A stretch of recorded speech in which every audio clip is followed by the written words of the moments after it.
One, two, three, four. Welcome everyone to the morning announcements. I'ma say my name so you can pronounce it. Bomani Armah. Shout out to early risers, I see who you are. My morning ritual, thanks for having me over. Start with audiovisual, dose of Sankofa. My favorite occasions a few moons away. I'm counting rotations to watermelon day. If you're with me this morning, I hope that you're with it. Two things that I want and three ways to get it. Black solidarity, African independence. Honor the ancestors, prepare descendants. Third thing you gotta do is love right now. I mean that in every sense and every way you know how. Now throw them up and say what should increase on 1, 2, 3, peace. Alright, let's do the mic. Check 1, 2, 1, 2, mic check. Welcome everyone to the morning announcements with Bomani Armah on Tuesday, June 20th, 2023. I am Bomani Armah, and we are 53 days away from Watermelon Day at Sankofa. We are here to honor the ancestors, prepare the descendants, and love right now. Hold on, let me do that correctly. We are here to honor the ancestors, prepare the descendants, and love right now. Make sure to like and follow if you're watching on Facebook, and like and subscribe on YouTube. Shout out to my partners broadcasting the morning announcements, including Bloom Bars, Story Tapestries, and Sankofa Video and Books, who ran a successful barbecue over the weekend. Thank you very much for doing a great job with that. And let me double check. I think I have the number of days to Watermelon Day a little off. I'm gonna go check and come back and get with you on the right number of that. But definitely go to the link in the description to find out more information about everything going on here. You know how we do. Every day we start with a libation. All right. Today's libation, we're going to do two. Unfortunately, I had some technical difficulties yesterday. I did a whole thing for James Weldon Johnson, and I didn't realize the microphone wasn't on for the entire episode. I think I have it fixed this time, so I'm going to definitely pour a libation for him and the other brother that we wanted to do today. The first brother I'm doing, though, is Robert Clyve Maynard. Let me bring this up for y'all. Robert Clyde Maynard, Robert C. Maynard, an American journalist, newspaper publisher, and editor, former owner of the Oakland Tribune, and co-founder of the Robert C. Maynard Institute for Journalism Education in Oakland, California. In 1979, Maynard took over as editor of the Oakland Tribune and became the first African American to own a major metropolitan newspaper after purchasing the paper 4 years later. In 1977, Maynard co-founded with his wife, Nancy Hicks Maynard, the Institute for Journalism Education, a nonprofit organization dedicated to training journalists of color and providing accurate representation of minorities in the news media. Let's do this quote from Robert C. Maynard. This country cannot be the country we want it to be if its story is told by only one group of citizens. Our goal is to give all Americans front door access to the truth. Robert C. Maynard. Let me read that again. This country cannot be the country we want it to be if its story is told by only one group of citizens. Our goal is to give all Americans front door access to the truth. Robert C. Maynard. Front door access to the truth. That's all we ask for, and that's what great journalists give you. Robert C. Maynard was not only a pioneer, but a trailblazer. He made sure the journalists, especially the African-American journalists, coming up behind him had the same tools he had acquired and benefited from the battles that he had fought. Hopefully, there's still some front door access out here in this crazy media world that we live in. We are now able to find stories that we want, but are we finding the stories that we need? Are we finding the truth? Thanks, Robert C. Maynard, for your tireless dedication to telling the truth about our communities. Let's pour our libation for him. We never forget, so never fear. For homies who ain't here, we pouring out a beer. Because of you, it'll never be the same. We keep saying your name while we pour champagne. For the mothers and the father figures, your flame still flickers. We pouring out some liquor. We're the sons and the daughters of heroes and martyrs. Honor you by pouring out some water. Friends, today's libation is for one Mr. Robert C. Maynard. All right, friends. So I've been doing some research on him, and I've been doing more research on everyone I do libations on. And I found this really cool interview. It's going to take about a minute and a half. I want you to get to know the brother. I love what he's talking about and how he used his power and his influence to help Black people in journalism through his newspaper. This is an amazing story. Here we go. you've reached out to the community through your paper, have you not? Absolutely. So you know you've got a pulse on what's going on. We do things that very few papers in the United States do, to be in constant communication with our community in the East Bay. We hold what we call Meet the Editors Night. Somebody else might call them town meetings. And they occur in all of our communities throughout the East Bay, where we have our editors come and explain to the community who we are, what we do, why we do it, how we do it. And the community in turn tells us what they feel we should be doing with the newspaper. In my opinion, that program has been one of the most successful aspects of reviving the newspaper and making it the success it is today. And touching. Let's stop blaming you or me or anybody else for the past. Let us recognize that we are on the doorstep of the 21st century, and the problems of race that plague this country today have to be addressed if we're going to be a competitive society into the 21st century.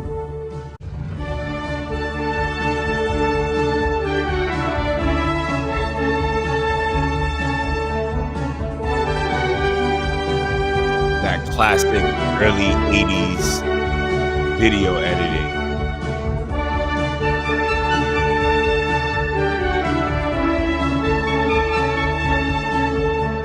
That classic early 80s video editing. That was beautiful. That was the story of Robert C. Maynard and the work he was doing with his newspaper in Oakland. Let's keep this moving. Friends, I've got on my RBG flag shirt today. Get your watermelon Pan-African flag shirt designed by yours truly, the Watermelon Man. Let me bring this up for you. For centuries, our ancestors in Africa and America have perfected the art of growing watermelon, and we are determined to be proud of our accomplishments as a people and comfortable in our own skin. The Pan-African flag was created in 1920 to represent the people of the African diaspora and to symbolize Black liberation in the United States. According to the UNIA, the red is for the blood that unites all people of Black ancestry and which was shed for liberation. That is represented in the red-colored flesh of the watermelon in the watermelon RBG flag. The Black represents the people whose existence as a nation, though not a nation state, is affirmed by the existence of the flag. That is represented by the seeds in the flag, which in reality vary in colors from dark black to light brown, even sometimes white. The green stripe represented the land and the abundant natural wealth of Africa. This is represented by the green skin of the watermelon, which holds the whole melon together. This flag, like the original RBG flag, it's all messed up because of the green screen, was created to give Black people in America and the world a symbol that unifies the diaspora. Let me show you the flag one more time. Boom. Get your watermelon flag t-shirt at notarapper.com. Find the link in the description. Kojo, thank you very much. And Kichi, thank you very much. They are selling. I appreciate the love. Let me give you a little bit more about what I do, what you're planting these seeds into, why you want to support the Watermelon Man and Watermelon Day. I had the really cool opportunity of performing in front of all the 5th graders in Talbot County. This is the county that Frederick Douglass was born and raised in before he escaped slavery. I did my song Fit to Be a Slave, and I want to share that performance with y'all. This is one of the my favorite things that I do with young people. I realize I can't leave them with everything that I want to tell them, but I figure if I tell them this story, I will inspire them to read, and that is something they will carry long beyond me. This is Fit to Be a Slave. Friends, y'all are in his hometown. Y'all should know this story. This is my favorite hardcore gangster rap song right now. This song is called Fit to Be a Slave. Shh.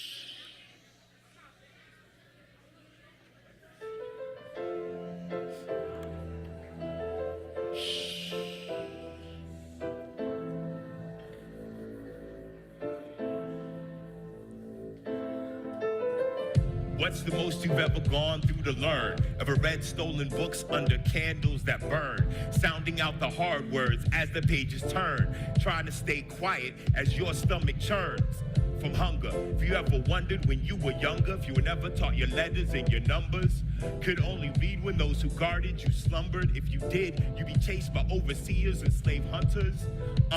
What if reading was against the law and all your mental capabilities stayed unused and raw? No books to read, no pencil and paper to draw. Would you hide your eyes from every word that you saw? Young Frederick, he was smart and he was brave. Because for him to read was to misbehave. Supposed to be illiterate from the cradle to the grave. A slave who can read isn't fit to be a slave. Young Frederick, he was smart and he was brave. Because for him to read was to misbehave. Supposed to be illiterate from the cradle to the grave. A slave who can read isn't fit to be a slave. Yeah, young Frederick, he was smart and he was brave. Because for him to read was to misbehave. Supposed to be illiterate from the cradle to the grave. A slave who can read isn't fit to be a slave. Born in 1820s in Tuckahoe, Maryland. As an African, he was never treated like a man. He controlled when he was sleeping, drinking, and eating. They saw his relatives sold away and his aunt beaten. As a young child, separated from his mother. Grew up his master's child, but not like a brother. More like a pet, but more than most slaves expect. Some things his young master got, young Frederick would get. That included lessons like learning the ABCs. He would sit with his young master as he would learn to read. His young master's mother was Frederick's mistress. He learned his letters with her assistance. Frederick soaked it all in like all children, he was curious. When her husband found out, he was so furious. Told her not to teach him, and the reason that he gave, a slave who can read isn't fit to be a slave. Young Frederick, he was smart and he was brave. Because for him to read was to misbehave. Supposed to be illiterate from the cradle to the grave. A slave who can read isn't fit to be a slave. Yeah, young Frederick, he was smart and he was brave. Because for him to read was to misbehave. Supposed to be illiterate from the cradle to the grave. A slave who can read isn't fit to be a slave. Frederick said at the time that he didn't know what that meant. But from that day on, that's how his free time was spent. He stole his master's old homework and finished tests with bad white boys in the street who can spell their words the best. They always beat him, but they didn't think of this. Every book they beat him with, he would add it to his list. When he was older, Frederick stole so many books. He hid them where he slept to stay away from master's looks. He learned about freedom and about places far away, and he knew that in slavery was nowhere to stay. When he learned to read, he also learned to write. He knew he couldn't get out of slavery without a fight. Unless he got a letter from his master, he's a prisoner. So he learned how to write a patent for the signature. Now he understood his master's reason that he gave. A slave who can read isn't fit to be a young Frederick, he was smart and he was brave. Because for him to read was to misbehave. Supposed to be illiterate from the cradle to the grave. A slave who can read isn't fit to be a slave. Young Frederick, he was smart and he was brave.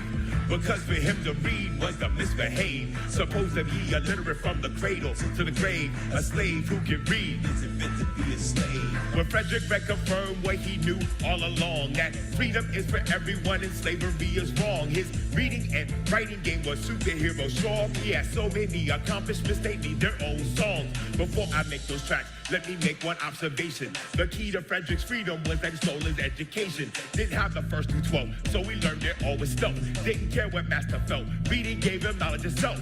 So just like Frederick, read at every opportunity. And unlike Frederick, you got help in your community.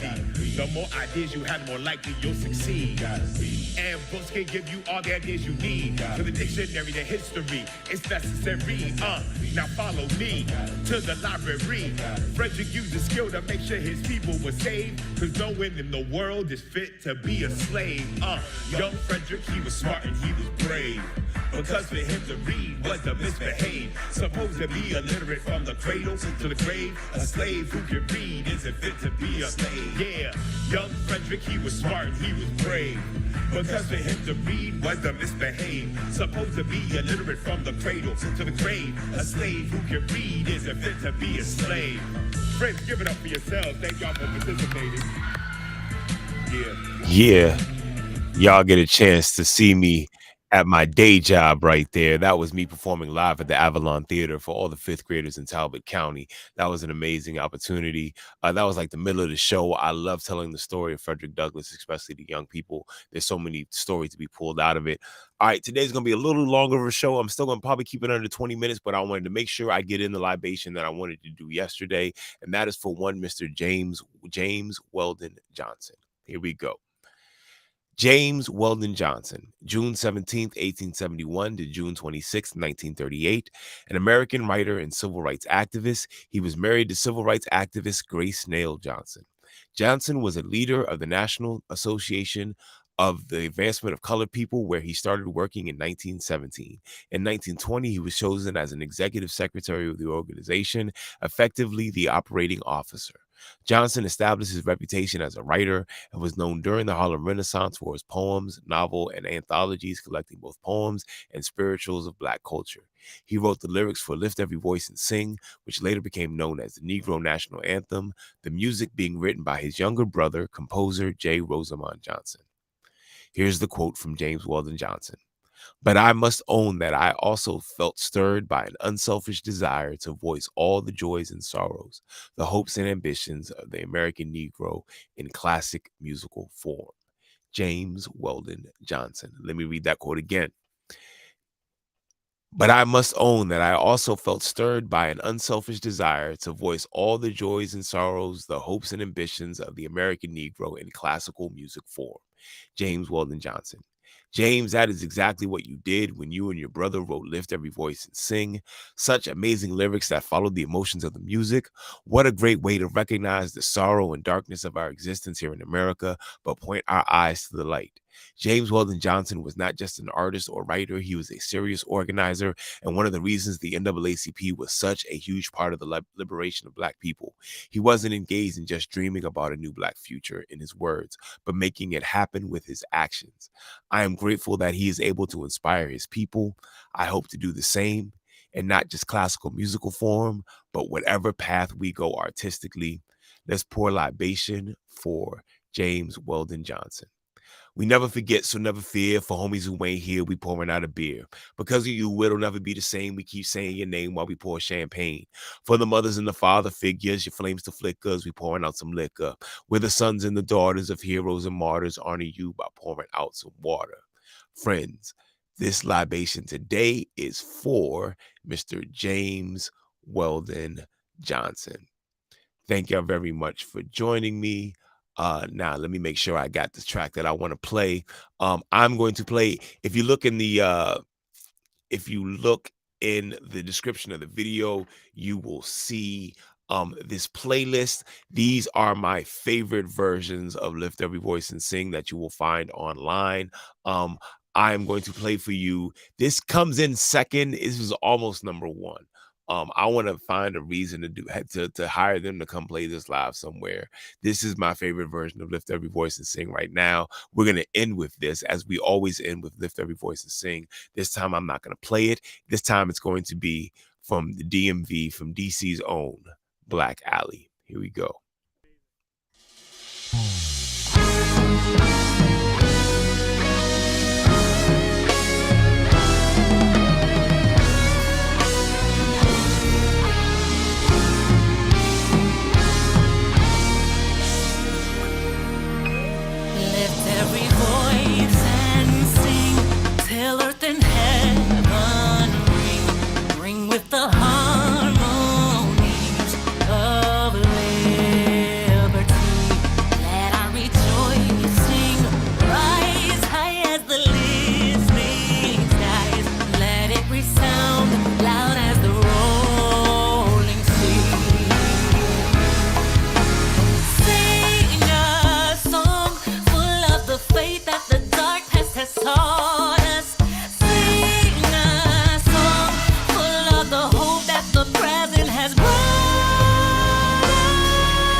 the places our God where we met thee. Let's our hearts drunk with the wine of the world we forget thee.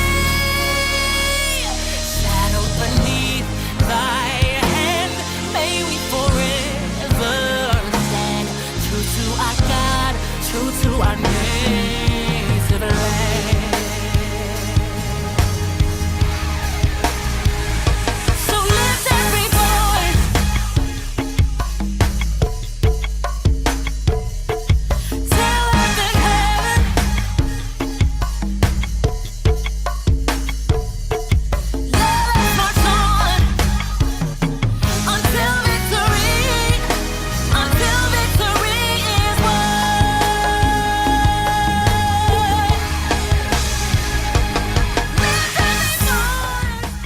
All right, friends, that is Lift Every Voice and Sing, written by James Weldon Johnson and J. Rosamond Johnson, performed by Black Alley.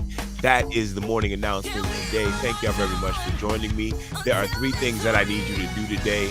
Honor the ancestors, prepare the descendants, and love right now. When I count to 3, I need everyone to say peace and throw up the deuces, and I will see y'all tomorrow. Here we go. 1, 2, 3. Peace. See y'all tomorrow. Thank y'all very much. Peace. Hold it now, melody is sweet. The water is life. So every time we meet, I'ma give you a slice. Cause I'm the watermelon man.